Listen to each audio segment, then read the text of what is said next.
নমস্কার, আমি সৌমি নন্দী।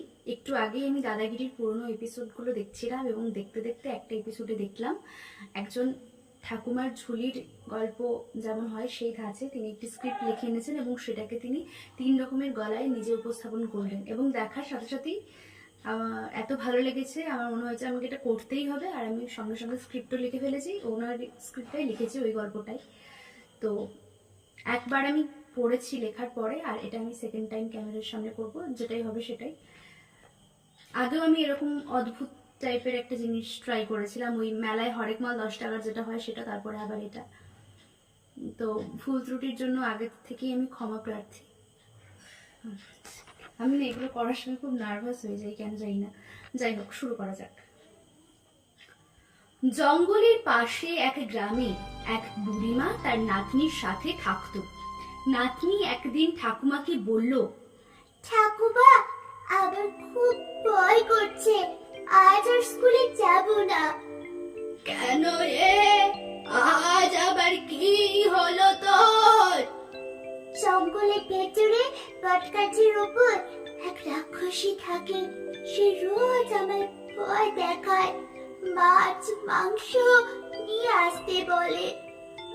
কিন্তু আমরা তো গরিব, সেটা কি করে পারবো? এই তোর ভয়ের কারণ? আমি দেখ এই রাক্ষসীকে কেমন মজা দেখাই। এই যে, কাকে ধরে নিয়ে এসেছিস খুকি? হ্যাঁ, চাল কুমড়োর মধ্যে? ঠাকুমা বলে, আমি আর এক বিরাট রাক্ষসী।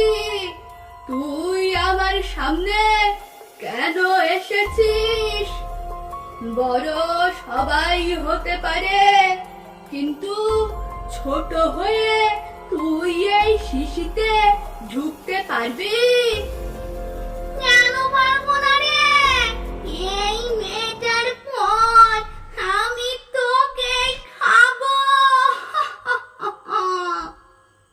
তখনই ঠাকুমা রাক্ষসীকে বলে, তুই ছোট হয়ে এই শিশিতে ঢুকতে পারবি?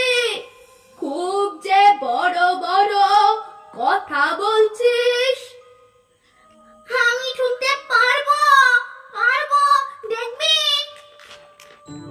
যেই রাক্ষসী শিশির মধ্যে ঢুকে পড়ে, তখনই ঠাকুমা আর নাতনি মিলে শিশিটাকে বন্ধ করে দেয়। কি মজা, কি মজা, রাক্ষসীকে মজা দেখিয়েছি আমি আর ঠাকুমা। থ্যাংক ইউ ঠাম্মা। নমস্কার।